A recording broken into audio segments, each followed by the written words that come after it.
Greetings and salutations. It's an honor, privilege, and a pleasure to discuss solutions here at the headquarters of the ADL in the Investigative Research Lab with my partner, co-host, and brother, Mr. Jonathan Greenblatt, the CEO, the boss of the building. I don't know so much about the boss. Well, that's what CEO means. I feel lucky and I feel blessed to be here with my buddy Nick. Yeah, and we are here today. I'm excited because I'm introducing Jonathan to a close friend of mine in this space. And I don't call people friends in our business often, but one, we've known each other for a very long time and even have had, real conversations, as which we have here. And she's someone that should be admired and someone that has created a phenomenal career on her own merits, and is in the Radio Hall of Fame. I'm jealous. I'm gonna keep it a stat. Like as a broadcaster, journalist, and as someone who I've watched over the years just evolve into her own empire. So the one and only Angela Yee is in the building. That was a great intro. Thank you, Nick. Thank you. No doubt. He's great at what he does. He's great now. He is good. It's funny though too, because I feel like initially, and we talked about this before, that Jonathan, Angela, and I had like a love-hate relationship, because I'm always under this idea of like,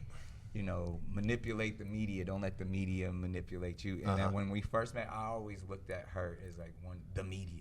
Like she, even in the early space, she was almost, I felt like one of those like shock jocks. It's serious. Yeah. Like she would literally say mean stuff to get people's attention, and but not just, she was keeping it real. She was, and it was even before social media and clickbait and stuff like that. There was only a few spaces where you could speak freely and speak your mind, and she did. Radio was that place. She was a pioneer of that, especially for women, for me at least, for our generation. So I would love the fact to kind of dive a little deep into that world and even your journey a little bit, but also because when people see our Solutions podcast or listen to it as well, they often think that the only conversation that Jonathan and I have is like Black and Jewish relations. You know what I mean? But with Jonathan being the CEO of the Anti-Defamation League, and even just, it's not just about that conversation. It's about ending hate and discrimination for all people.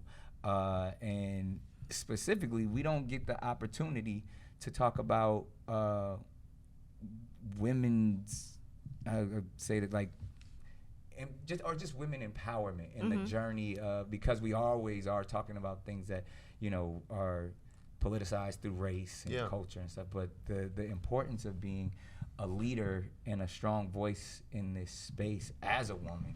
I just wanted to highlight that and really even talk about that journey, because it's so powerful. I mean, a lot of times, like, you've been a strong, loud voice in this space for longer than most, and that can't be an easy feat by any means.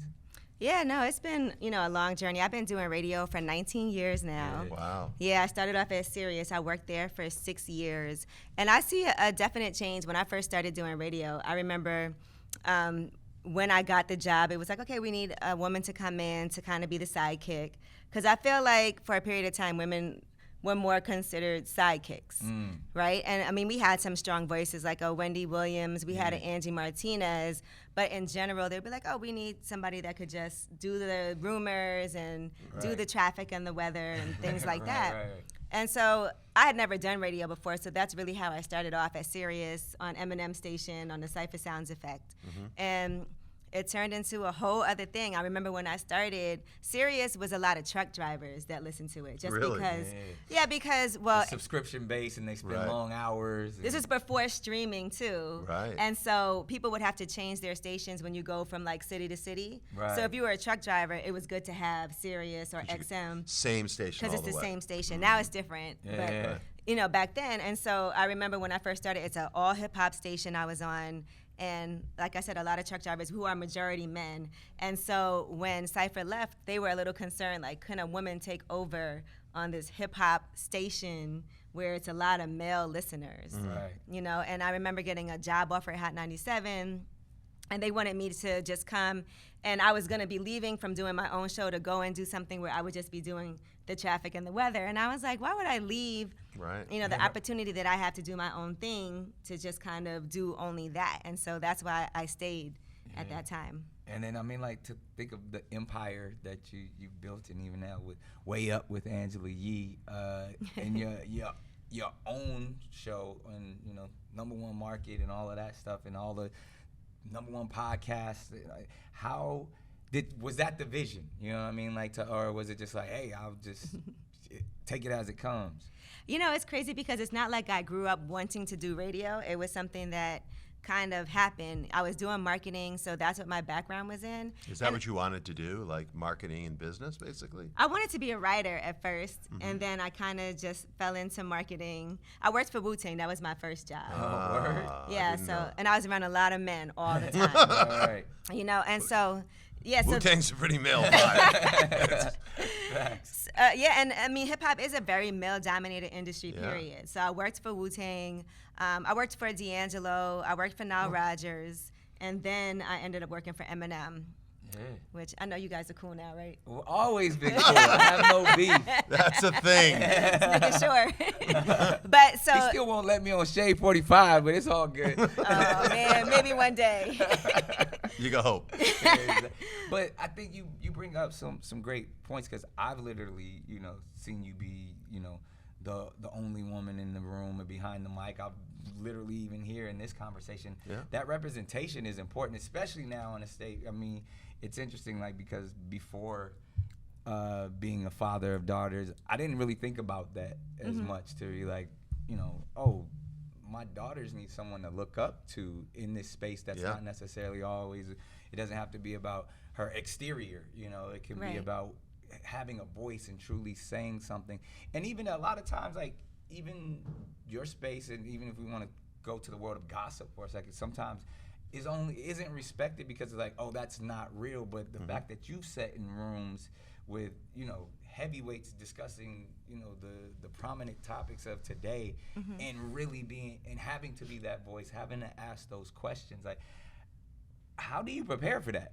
Well, I would say this. I think gossip, quote unquote, entertainment and politics and current events in general, a lot of that is intertwined with each other now. Yeah, absolutely. We had Trump as president. That was kind of like gossipy. Right, facts. It was. He was like the first celebrity president. You could say, right? Yeah. Really? Yeah. Yeah, and so I feel like a lot of times things kind of go Ronald hand Reagan. in hand. But, Yeah. Maybe he was the first modern celebrity president. Yeah. But a lot of that stuff that would be like what you would consider tabloids, and there's a lot of positivity that happens in entertainment too, and so I think a lot of people are also finding their voice outside of, even if you look at the NBA or the NFL and the whole kneeling and things like that, a lot of those things do go hand in hand. So people might be like, oh, you do the gossip, but all of those things I feel like is important to be aware of all of the headlines that are happening, no matter what the category is. Yeah. And It's totally, sorry, don't mean to interrupt. Yeah. go ahead. No, influencers drive the culture today. Yeah. We see that in the work that we do. Like, there's no more Walter Cronkite, Yeah. right? Like, influencers, my kids couldn't tell you what time any TV show is on. Right. Everything is streamed, like you were saying. Yeah. And it's the influencers. They'll get more information from Mr. Beast than Yeah. they do from Mr. Rogers. That's funny. And Yeah. but in directly to even this conversation, Angela has been known for her segment that was called the Rumor Report for years, and broken stories and discussed things. Thanks, Nick. Yeah. Some of them, a lot of them are about me over the years. But how, like, that's new. That's where most of our generation would get the news. Yeah. Right. Specifically because it's bite size. These are the topics and the big headline stories of the day. But I would love to ask you, because here at Solutions, that's kind of the idea of growth and understanding. I've watched you evolve over the years, from where the Rumor Report would probably start in a space that was a little bit more messy, but now it's almost like, is that how, like, there's a responsibility Yeah. as well. Like, how did you deal with that, and where did you see your growth process of just like, oh, I heard this happen, and it could be some very salacious stuff to where like, oh no, I have to be responsible and be accurate and, you know, protect, you know, truth. Well, I think part of it is also realizing as you get more, like as I got a little bit more well-known and people were really listening to what I had to say, you have to try to make sure it's as correct as possible. Even though it's called the rumor report, you want to make sure that you're not just saying anything. Right. You know, because there is a responsibility there. You want to make sure that, okay, are these credible sources? A lot of times, like, and it might sound like it's easy to do it, but I literally, like, every day am researching stories and putting them down on paper. I'm sending myself reminders, like, don't forget to report this. Before I get on the air, I double check all the stories to make sure there's no updates. Right. You know, like we were looking at for example, like a Sean Kemp story, and seeing that they were saying he did like a drive-by or something like that, and so then you get the update right before you go on, and it's like, oh, well, actually, what really happened was this. Right. And so a lot of times things might be inaccurate, and it might not be your fault, right? That's just how you're getting the information. But it is important to make sure that you keep on updating things, and so that is the responsibility. And then I just feel like also realizing people that you report on are human beings too, with feelings. That's what we thinking about now. So being responsible in that too, because sometimes you hear things about yourself that aren't true, or people will attack you, and you're like, okay, that's not a good feeling. So being the way that you report a story, where you have to understand and have some type of empathy for people, instead of looking at it as this is just some non-tangible thing. Right. So being that you realize that throughout the process, and it sounds like the responsibility of, you know, or just knowing the responsibility of that you speak to so many. Not only do they know you, but they believe you. How do you deal with conversations that aren't so easy, especially if it is someone that you actually know? I mean, I've seen you report on many heavy issues, like even when you're talking about, you know, everything from abuse to murder to and you know, people that even when it happens to public figures, or even you know, as we know, like in those times where we've had to discuss Kanye, or we've had to discuss people that was like, ooh, we don't even know, by us having an opinion or wanting to be supportive of someone because we know them personally, but now we got to give the truth, even if the truth is damaging. Like, how do you deal with that? Well, there's a couple of different things. I feel like the truth is the truth. So if I have to report on something that is just, you know, it's not my opinion, it's the truth, then yes, I can do that. And then I think it's important to state when something is your opinion. You're allowed to have a feeling about something. And so if you want to say, look, I don't like the way that he said this, and so therefore I can't support this, that's fine. But you can also have empathy for him as a human being. You can also report what he tweeted out, or what he really said, or something that really happened, or if you said his lawyers decided not to work with him anymore, or, you know, whatever it is, you can report that, because those are facts. And so there's a difference between facts and opinions. And then when you're stating your opinion, you can give your opinion, because I think everybody, you can get those news clips from anywhere. I feel like everywhere you look, there's information. Totally. Right? And so a lot of outlets are reporting the same stories. And so sometimes when you come to an outlet like ours, they are trying to hear your perspective on things. And so it's important for people to understand where you're coming from and why that's your perspective, but it's not a fact. So you can give your opinion based on the facts. So can you talk about that a little bit? That's really interesting, because I do think there's so much information. And the internet, I mean, radio, right? Radio was like literally a banded medium. There's only so much frequency. Now on the internet, it's infinite. So it's all about like the value add you bring to the information.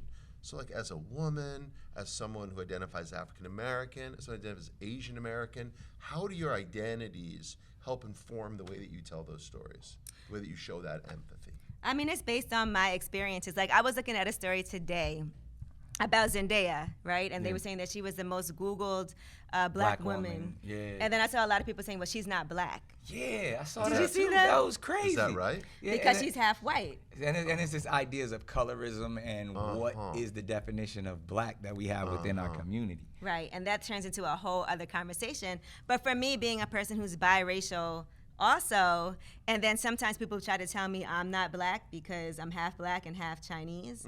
It was an interesting conversation for me to watch because then people were like, well, then that means we never had a black Obama's president. not black. Yeah. And all of those conversations come up. And like My ex-wife and my kids, like Right. I get that all the time, you know, and the same thing to where it's you get to be selective of who identifies as what just based off of privilege or not privilege. But one thing I will say is that nobody can tell me who I am. And so it's hard because I also look at the younger generation and people that have to come up in this time and have to hear all these different voices trying to tell them things and make you second guess yourself. And I'm fortunate that I didn't have to come up in that era. You know, we're living through it. But I do feel like, okay, certain things to me are just ridiculous. Like, I'm not going to let anybody identify to me who I am and who I've always been. Right. You know, so I think what it is bringing your unique perspective and experiences and knowing that somebody might have a difference of opinion. And I'm not here to ever try to change your mind about something or force my opinion on you. All I can do is state what it is and keep it moving. Like, I find that it's really hard for me to go online and argue. I'm just not doing it. You know? Wasted I energy. don't You don't have the bandwidth for it. No. Yeah, like I hate when I have to care about something I don't care about. Right. Yeah, no, that's real. sure. That's Yeah, real. so what I do is like a lot of times I'll just unplug from it. Like Yeah. if something happens and I'm like, I don't want to even have to look at this because I'm going to be tempted Yeah. to say something, Yeah. I just go off of it for a day. And if I see something I don't like, I just go back off of it again. So what social do you use? What social media do you use to get your information from? I use I use Twitter and Instagram God. as far as social media. I do. Twitter. My goodness. But you know, I use Facebook a lot also. Really? Still, yeah. So I use everything. Also, I mean, it's partly because it's my job. Yeah. I was about to say the beauty that we all have, you Yeah. know, is that, you know, we can care or to pretend to care about things because it's our job to report on it, where normally if that wasn't our job, we'd be living our life and focusing on our family. But if Yeah. every morning I got to come up with the top 5 stories and give an opinion, Right. I got to figure out how to What's weave trending? that. You're like, Yeah. I have to see what everybody else is talking about. sure. And even when I'm interviewing people, I like to go see what did they write, you know, on their social media pages. Right. What do they care about? Before I do an interview, I always check people's social media pages to see what's going on with them. And that's one thing I got to give you props for, but also just you're diabolical with it. You're a master. Can I be thorough, please? you are a master with getting people to say things, or you ask the right questions in a room, and I think people will study it in years to come, because being in a room where you probably had some really strong male dominant voices, and then as a breath of fresh air or even as a completely different perspective, you speak up and shift the conversation, and it's like, oh wow, okay, like, and I've seen you caught me off guard many times. Stop it, Nick. No, but I'm just over the The years. pro that he is. No, but I mean, and He's good too. I actually like the joust a lot of times, Right. because she knows me. I even be as friends, we like, yo, there's nothing you can't ask me that I won't answer. And I that's won't. true. And we kind of, just as friends Yeah. do that, and it's got me in trouble a lot of times, and but But as long as it's your truth, then it's okay. Yeah. Like, I'm okay with you not liking me for who I really am. It's just annoying when it's not who you are, and then people are try to putting- paint a picture. putting things on you. And I think, part of being a woman, like you said, is I also feel like people have different expectations of us in this space. Like, they expect you to be the one that's like doing a lot of the work, like the research. Yeah. That's interesting. Yeah. Versus like the male host, they expect you to be doing that work. You're saying? I mean, even if Because you're in charge of the rumors. Yeah, the rumors, the front page news, and things like that. And so I do feel like I remember one day somebody was like, well, I don't like when sometimes if Angela's doing the story, she doesn't know all the information. And I'm like, it's not just me. Everyone has the same prep. There's a like, paper we all there. know That the we information. yeah, right. Well, I mean, can we talk inside baseball for a minute, just in that sense of, we're here at the ADL headquarters, and literally part of their job is to scour social media, every type of media, looking for things that feel like that could be, extremism or hate. Yeah. I want to ask you to maybe give me a few of the secrets to clickbait, because I feel like It's a good question, what you've done masterfully a lot of times, or even the infrastructure that you're a part of. It's like you and I can do an interview for 2 hours about social justice and and one thing about feminine hygiene. Yeah, right. And then it goes viral in the world. I'm sitting next to my mom watching CNN, and I'm like, why are they talking about this interview I did 3 months ago about, you know what I mean? But it's like, it's there. I don't care. There's a science. There's some type of, I don't know what's going on. There's a magic going on where people will dissect interviews. That's a really good question. I've gotten in trouble of things that I've said almost a year ago that will then be re-brought up, turned into clickbait, and it's just like, why now? Why this? How does that happen? Why is all of a sudden this is the topic of social media and conversation, and you're a part of that? One thing I just want to say, Angela used the term before. It's not quite clickbait; it's nickbait. Yeah, I think we could. Well, I'm gonna go www.nick.com and register that. Yeah, I'm gonna get a T-shirt the problem with is it. that Nick has too many jobs, and therefore he talks too much. So you're Facts. on all these different platforms talking, and there's no way you're gonna talk that much and not say something that's gonna turn into. I always clickbait. say that. I was like, if anybody wants to paint a picture of me saying something idiotic and untrue, like, it's out there. And like, y'all, you can just cut and paste Right. and Just put look it for it, together. you can find it. I've said it. I was wrong. I was inaccurate, and that's Mm-hmm. even, it humbles me in a space to be like, I know nothing. Like, I'm Right. just a person with an opinion. So instead of acting like I'm an expert on a topic or anything, like, just in casual conversation, people are gonna dissect it and say, that's incorrect, or why would you say that, or why do you? Because feel it's that like, if you're just not in the platform that you're in and you're having a conversation with your friends, you can get away with saying a lot of things. You can go on social media and say Most anything. definitely. But once you're under that microscope and people are paying attention, anybody can find anything, good or bad. I cringe sometimes when I see old interviews of me just thinking I know what I'm talking about and saying, I'm like, and literally like might even be having an opinion about someone that I'm now closer to, or have an opinion like, dang, I can't believe I said that about Will Smith. You know what I mean? Like, it's just like, it's those things that you're like, oh, if I would have known, or if I would have been wiser in my younger years, then I probably would have handled it But differently. it'd be hard to say anything ever then. Yeah. You know, because anything you say can and will be used against you. And so, And not But in the court why? of law. But it's the court of public opinion. Yeah. You know, I had to tell you, like, I had something happen recently where, this is a large organization.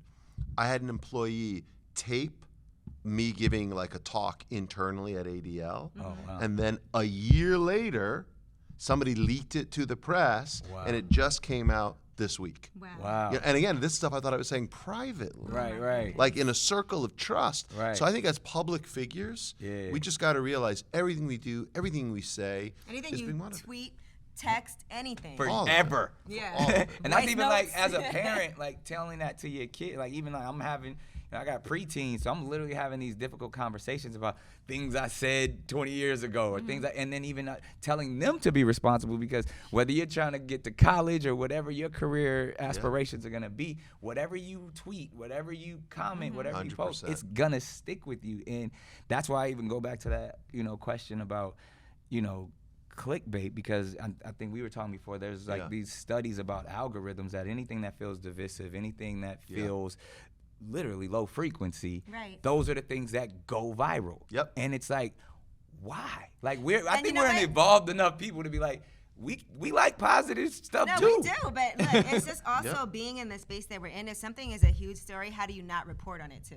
Right. Right? Like That's for me, true, too. if we're talking about But what perspective, through what and optics, or what it your is lens? also how you report it. Yeah. But I do feel like sometimes you're like, oh, I don't even want to have to talk about this, but here Yeah. we go, and this is what's happening. Yeah. And so it just makes it a little difficult, because you do have to stay on the pulse of what everyone's talking about. But Yeah. you're like, oh man, I don't want to have to talk about this. Right. But I feel like, and again, maybe I'm a little emotional, because I feel like I have been painted as the villain in a lot of, for whatever choices, from things that I've said, from actions, but, the multiple kids to, But you do play into it a little. Of course, I have I mean, to now. Right. I enjoy Right. being the villain. Like, Yeah. because I said that I just reported that when I was talking about your My prank? Kevin Hart, the prank. And I was like, okay, everybody was trying to guess what it could be. I was like, but Nick Cannon, like, I lean into it because Yeah. and then, like, What me and can you Kevin do? Hart have a prank show now, but the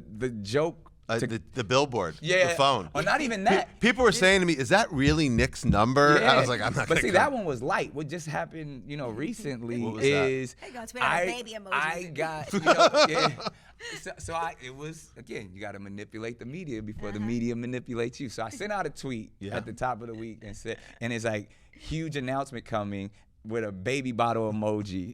And then that sends everybody like, is he going to announce another kid?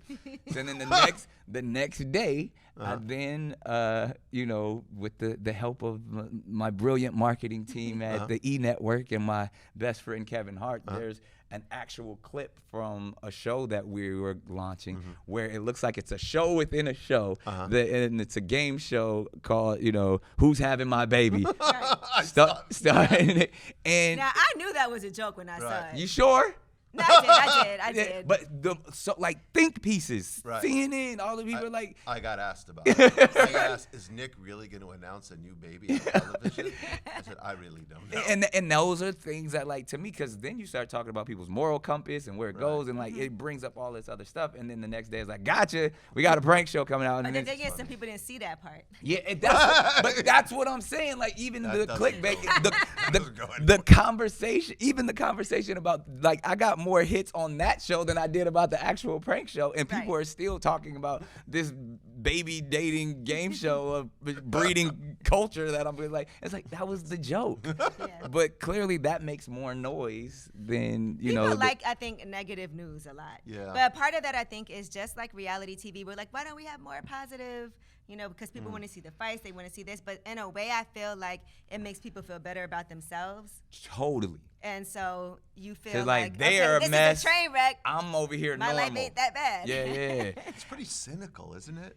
Like, when that's how you get validated by other people's Other people's mistakes pain. and invalidation. Yeah, right. Like, that's tough. That doesn't say a lot. But that's the world that we live in, and that's why, and it's like, we can have fun with it, but when you're in a space like this where it's monitoring violence based off of hate and untruths, it's like that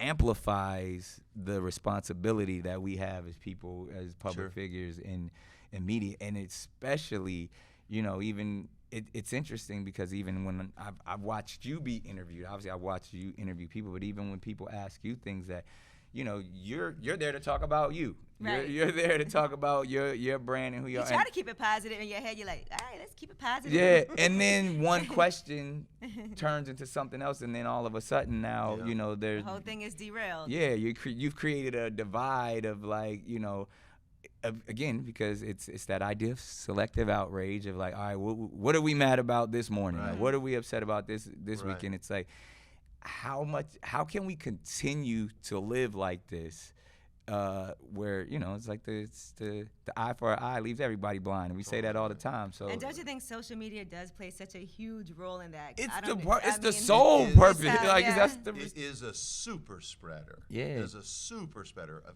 anger, of cynicism, of hate.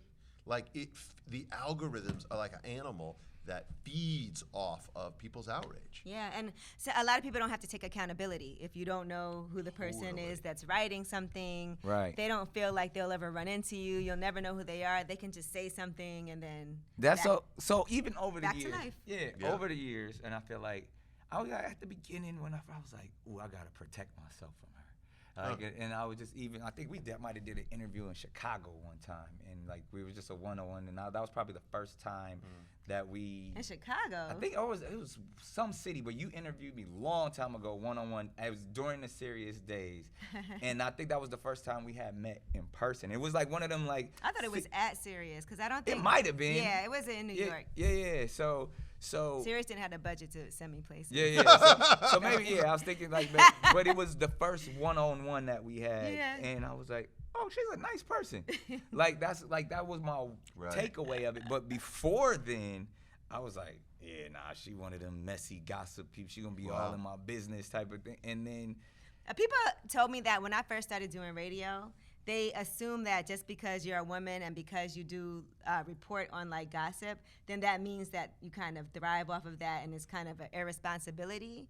because So- I mean we've experienced that with certain other figures, and then Right. it's usually a messy journalist is probably a messy person in real life. Right. So And I think that gets put on women a lot more too. I will say that because Yeah. they do look at us as like they're the gossipers, you No, know. I think you're probably right about yeah. that. But I remember when I first started doing radio, they told me, they were like, look, whatever you do, we had a lot of problem with women being too sensitive. You have to be okay to be in the room, and certain things might be said, and you can't get sensitive and cry about it. I was like, do they tell even guys that, even that? that, Tell- yeah, Yeah. that You in can't itself, cry about it. Right. yeah, and that was a concern. Like, you have to have tough skin. and then, but even forewarning That's you nuts. before the I hate haven't started happens. yet, yeah. I'm Yeah. sorry, that's a crazy thing to say. Because Yeah. there have been a lot of strong female journalists. Yeah. We didn't worry about crying. Yeah. I mean, and they're male journalists too. I mean, that's nuts. Yeah, definitely. I mean, that was so early on. We got to make sure the woman in the room isn't too sensitive. Right. Wow. Yeah. That's Nobody can say that out loud today. no Oh, way. yeah, this was a long time. Trust me, this was like 19 years ago. Yeah, yeah. But it was definitely an issue. Man, Wow. so, and even okay, so And one last thing I will say about that, when I got my first job, when they put me there, because I never did radio before, Mm-hmm. and how I even got in to get my audition, the person who was in charge at the time even told me later on after I got hired, because at first it was like a probationary period. yeah. He was like, you know, when you first came here, everybody was like, well, why is she here? Who did she sleep with to get here? Wow. He told me that. People were saying that about me. Wow. Yeah. And, also, And he was like, but you know what? You're actually really great. Like, actually, great. get to know what people were saying behind my back. I but that's what I'm suppose. saying. Like, as we know, these type of conversations are always going on. We know the misogyny of the business, of the nature, specifically the hip hop community. I mean, it's a lot of the content is even celebrated off of that. You know, I'm guilty of, Right. you know what I mean, in the sense of making songs that are salacious and Right. you know using terms like, you know, player and pimp and all of those type of things. But when Gigolo. one of my biggest songs is Gigolo, Right. and it's like, to now evolve, hopefully, but even think like, all right, well, how do you correct something that's already like, this is an industry. This is Yeah, and how do you deal with that as a female reporter when you're covering, you know, artists and rappers who are spewing this kind of stuff? Like, do you have to sort of check your opinions about that while you talk to them, or do you like call them on it? It's interesting because sometimes when you ask people questions about lyrics or things that they used to say, people get mad at you for bringing it up. they sure. I sure do. But you could have a real conversation, though. Right. You know, and that's a good opportunity, I think, to have the responsibility to say, okay, you know what? Maybe back then it was like this, and now I feel like that, or I do regret this. It was a time period, and I didn't know, and I grew, and I've evolved. It's a great time to have those conversations because I think a lot of us do grow and evolve, and we should be able to have that conversation. Right. Well, that's funny because Nick and I talked about cancel culture. Yeah. Like, what's your opinion on cancel culture? How do you think about canceling people?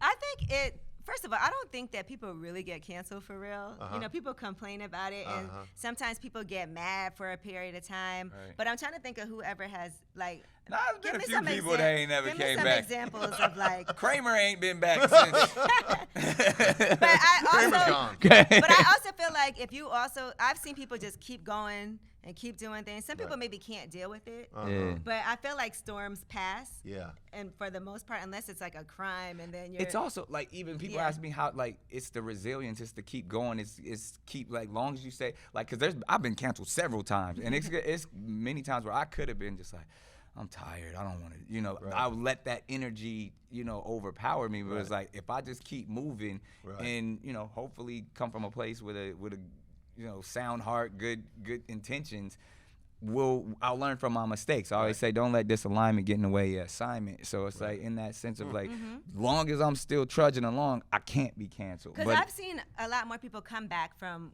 cancel culture than not. yeah, I think. Because, like I said, if you have a long, illustrious career, there's going to be things that can come up that if people choose to bring it up could, you know, start this whole wave. But if you can just also take accountability. Some people don't like to do that. Yeah, absolutely. That's a really good yeah, point. yeah. Like being accountable for the mistake you made, acknowledging the errors. That's what you're doing. Yeah, like yeah. saying, here's how I'm going to do better. Yeah. And but I would also one step further, because like I said, I'm messing up daily. So like We all are. We're all human. At some point, Nick. But that's embracing that, like, yo, we're all humans, we're all learning, we're all growing.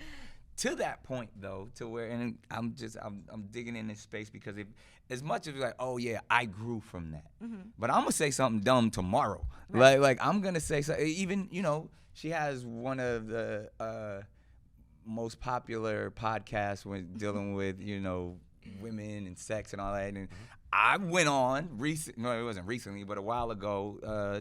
With my friend, it's a great interview. Who asked me to do her, the same thing. I call her, she calls me, and I'm like, yeah, ask me anything. And I think the conversation was actually really healthy. And I think I'm in a safe space with women, so I'm not talking to guys being crass or anything. I'm talking with my friend, you know what I mean, and being as open as possible. And I don't think it's her that allows whatever dumb stuff I said to go viral, but it's like and it's just like, okay, that's self-reflective. Like, dang, do I need help? Like, like, should I not have said that other way? Because I'm thinking I'm being sincere and honest and open. What happened? Something you said? I said something stupid. He's like, please don't make me bring it up. Yeah. No, but it was like I said something, speaking on, a woman and a woman's body, and balance. That I shouldn't have said, shouldn't even been a part of the conversation. Right. But I'm thinking. I'm not thinking it's gonna go viral. I'm not thinking it, but it's like, but then it's like, all right, do I you forgot I was Nick Cannon. Yeah, did I? But do I acknowledge it, or do I know it's gonna be another story next week and don't pay attention to the clickbait, or do I do the whole I'm sorry, I will never speak on pH balance again? like. I think some things are, if it's serious enough that you feel like you have to address it, you should. If it's not, you don't have to. Right. That's all. And I also feel like, yes, you should learn and grow from things. Sometimes you don't realize how ridiculous something you might say is until the world tells you. Right. And then, hopefully moving forward, you're like, you know what? Let me think about that. This is what I learned from it. But it goes back to like, this is our job. You know what I mean? Right. Like I actually, contrary to popular belief, I'm actually a really private and introverted person, but I know how to push buttons. But no, like if you ask me like my sincere opinion about something when the microphones are off, I'd be like, I don't really know. I don't think like I have no problem saying I don't know in my everyday life. Like, but in this space, I gotta have an opinion. Yeah, well, I gotta say something that gets attention. You're in front of the microphone, right? There's an expectation, and it's like. That balance, like the equanimity of understanding of like, okay, I gotta be entertaining, but then at the same time I gotta be responsible. So I know it's hard because it's just a balance of like, how can I say my opinion, be entertaining, be responsible? Sometimes all those things don't go hand in hand. Right. No. And like journalism isn't always supposed to be entertaining, right? Journalism is supposed to be, this is the truth, like you were saying before. But in the culture we live in, it's like there's an expectation that it's got to be entertaining. Yeah, because what I do is not journalism. I'm not just reporting the news. Right. It's more, I'm talking about what's happening in the world, but I'm giving my opinion, my perspective on it. So it's a little different. Right. And so I think the bar is yeah, because I was kind of shocked, and we recently saw that you actually, I don't want to say you issued a clarification statement of an interview that you did, because I was like, oh wow, I never seen Angela do that. I think even you led with like, normally I don't address stuff. I just ignore it because I'm not big on, like I said, I'm never going back and forth on social media. Like it's just, to me, it's just a dead end. Right. Like there's certain people who are determined, like I don't like you no matter what. Yes. And so, but sometimes you might have given them reasons, Angela. Yeah, but sometimes not. Like some people really are like, I just want to not like. But sometimes. See, but that's the thing too. What I've noticed about you, like you've evolved and you're walking in your best self, which is dope. You know what I mean? Like to see, like even like you said, this man, you didn't set out to be in this space, but you are respected. Your voice, you're like a leader, and you walking in it, and you're a fine example. But then I watch as you're doing that and saying positive things and talking about your woman empowerment. I hear other.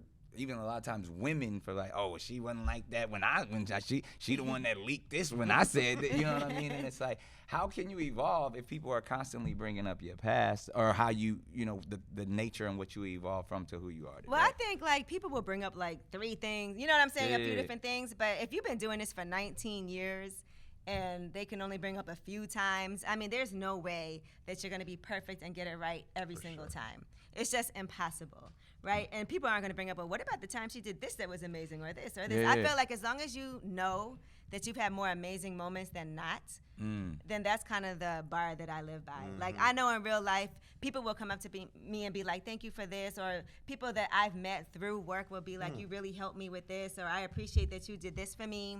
And I don't really go out and try to do a megaphone and talk about those things, but I know in real life, I'm very comfortable in knowing the things that I've done. And so I'm proud of that. I think as long as you're very rooted in who you are and what you stand for, then nobody's gonna make me feel like I'm this person who I know I'm not. Like, I know who I am. The people around me know who I am. I don't think I would be where I was if I wasn't that person. Right. So would that be the advice you would give to young female kind of? You said you're not a journalist. You are a journalist. But media, because you are. People Lightweight, you're not being fair to yourself. A lot of people listen to you, right? So, like, what is that the kind of media counsel leader you would give to kind of young people coming up in the business, like, know who you are?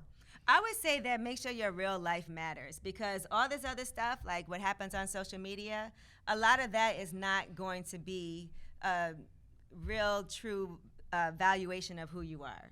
How you live in real life means the most. Live in the moment and make sure that you're doing things that you're proud of. You don't have to go out and tell everybody what it is that you're doing, but as long as you know, and as long as when something happens, there's so many people that will be like, Angela, you don't even have to worry about this. We know who you are in real life. And then, like, there's so many things that I've done that if I wanted to, I could, put together a resume of it. But Look what I'm that's doing. not, but that's not what you do it for. Yeah. And so you just can't let people knock you off your square. Yeah. I say though, like, the pressure on women seems to me, and on young girls, is intense. Yeah, There've been especially all because of social media. Because of social media, there've been all this stuff written about the level of anxiety, suicidal kind of tendencies.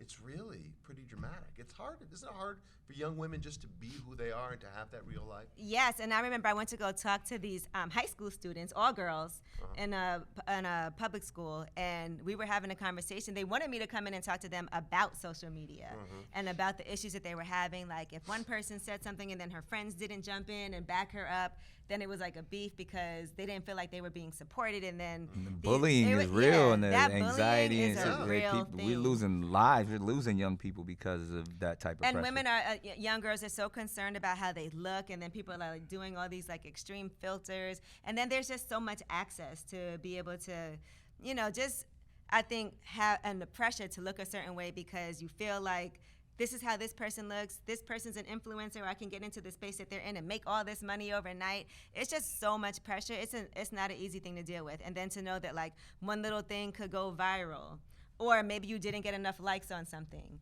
and now you feel like everybody hates you. You know, just so many different things that can happen. No, It's tough stuff. it has to it be. is. So I think obviously, in this forum, I mean, even speaking to that, the importance of that next generation, and giving them the right tools, even if it's just words of inspiration. I mean, being a leader in your space, being someone that we know, young women look up to constantly. What would be your solution or your advice to people other than knowing yourself, of course, but like something like practical that you apply daily when combating the negativity, the hate that can come from the opposition? Something that has always worked for me is every time something bad happens to me, I try to do something good for somebody else. Because I do feel like doing some good things for other people really does bring you joy and pleasure and make you be more grounded in like what is real. So I've had situations where something bad has happened, something's gone viral, this happened. I'm like, all right, let me just do something good for somebody else. And I promise you, like, that always feels amazing because control the energy. Yeah, even if it you is have an to. energy thing. Yeah, if you get if you off shift of it and just go and do something positive. Stay laser focused. Make a plan for yourself. Figure out what's next, because the way that I am, and I know this isn't how everybody is, but the more you doubt me, the more I'm like, okay, it kind of fuels me to want to succeed even more. I love that. You turn that pain into fuel, and it drives you. Like whatever somebody's trying to afflict upon you, Yeah, you'd be like, you don't like me, you're gonna hate me. Facts, but there's nothing wrong with that, because if anything, if it's always about self-improvement and the betterment of even society, it's like that is as simple of a concept as that seems. Like, it's go volunteer somewhere. Yeah, you know, do you something for somebody shifted the else. entire I promise you, energy. like, those are the type of things where I've gone and just done some things without ever talking about it, and like, let me just do some positive things for other people, and it does make a world of difference. It makes you feel like, just, you know, and I do it, like, I try to make sure I'm very positive. I have this practice where every day I try to make sure I do something good for somebody else, even if it's just giving somebody a compliment or saying something nice, or reaching out to somebody who haven't spoken to in a while, giving them encouragement, or even a stranger who might have said something on social media and just hitting them up and being like, hey, I see you, or whatever. Things like that, little small things can mean a lot. True.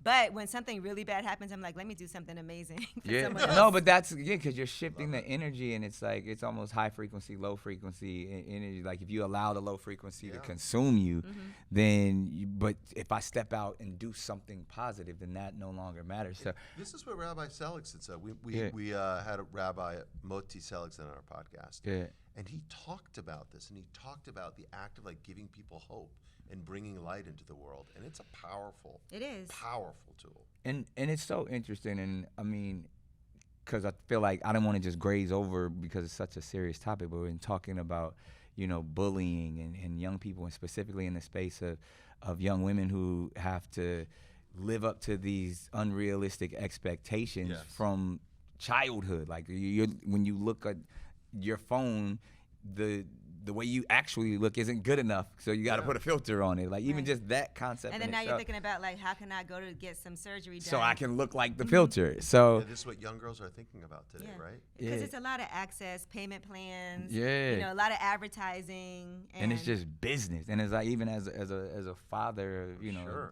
a 12-year-old that, you know, is on social media, I'm like, all right, where can I empower her in other spaces that it doesn't, you know, even though that, because that's the reality of what it is, and not participate in it, understand it, but don't let it control you, don't let it drive you. So even the spaces of like philanthropic efforts, charity, substance, in the sense of where like, oh, this is what life is about. Right. So to offer those things up. So I would say, like, as you know, as all these people who are watching us right now and listening to us on the podcast, like the next Angela Yee is out there, and she is dealing with that. Like, what do you say to her, or what do you wish someone would have told you, you know, when you were a teenager going through, you know, insecurities and bullying and things of that nature? Oh man, I mean, tough question. Yeah. I know, because everybody is so different, and so I never want to make it seem like there's an easy solution. Yeah. You know, because for everybody, like, I know, like I said, the way that I handle things, some people can't do that. I don't have the means or the wherewithal to even process what that is. It's a lot to ask, like, a young girl who's still figuring out who she is to withstand that. Yeah. And I feel like there is both you know, we do a lot of anti-bullying work at ADL, and there's two things that you mentioned this, and it's very powerful. It's not just the overt bullying. There's like the implicit bullying, like, I don't get the likes.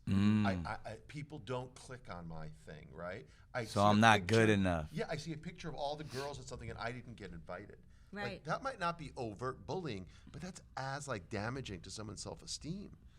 I just think these are really tough things for young people to. Right, and one thing I would say though is that you should make sure that you can express yourself. You know, don't just keep things in. And so if you feel like you need to talk to somebody, do that. If you have to, maybe if it's not your parents and you don't want to discuss it with them, you know, maybe at school there's somebody there. If they have somebody, I think all schools have guidance counselors or whatever it is. Or but don't hold it in. Yeah, don't hold it in. Yeah. Like, if you're feeling away and you're going in your room and closing the door and crying and not telling anybody about it, if you have your best friend who you can talk to, or whoever it is, your boyfriend, whoever it is that you speak to, your aunt, you know, then make sure you at least have a chance to express yourself to somebody, because you'd be surprised at, you know, the support and encouragement that what that can mean to you, and that people can provide that for you. Yeah, and that's, I mean, right now that space is heightened probably more than ever before. Like, I mean, I'm pretty sure you know, the generation today has to deal with so much negativity And coming even out. online, there's apps. Yeah. You know, there are. that are credible, where you can find somebody to talk to if you don't want to talk to somebody who you know. But whatever it is you do, just Talk to somebody, get it out. Don't let Get it that out. don't let that be cancerous within inside you. So I would say, I mean, I know I have this, I know we all have this, and even in the respective times, I would say as like a final statement, like is there a mantra, a saying, a quote, something that Angela Yee lives by that is, you know, solution driven, as inspiring? Man, let me see. I don't know if there's just one, because I feel like I just We all have our vision boards Yeah. and the things that we put on our mirror that we say to ourselves to build up our self-esteem and even to kind of get us going throughout each day. But I know you don't reach the status and the space that you've reached as a leader in media without giving So yourself what is it? the So props. What do you have that quote? Do you have that mantra? Do you have that source of inspiration? I would say, well, for me, I always tell myself there's always a new level to unlock. And so that's what I really live by. I don't like being complacent when I feel like things are just too easy. I like to put myself in positions where I do challenge myself. And so a lot of times people talk themselves out of things, or they're just, we can be okay with just kind of riding by and just coasting. But I am the type of person that I'm always trying to challenge myself. So I'm like, just unlock your next level. That's what we always have to do, no matter what it is in life. That's great. There's always a new level to unlock. That's wisdom. There's levels Like to a this. video game. There it is. And you know what? We appreciate your time. Continue to unlock all of those next levels. And I know your empire is only going to continue to grow. And we appreciate you. And like I said, you give as a father of daughters, it's inspiring. I have no problem with my girls looking up to you. Bravo. I think that means a lot. It does. Nah, that's real. So keep leading, keep unlocking, and you guys keep it locked, keep subscribing, keep liking. This has been Solutions.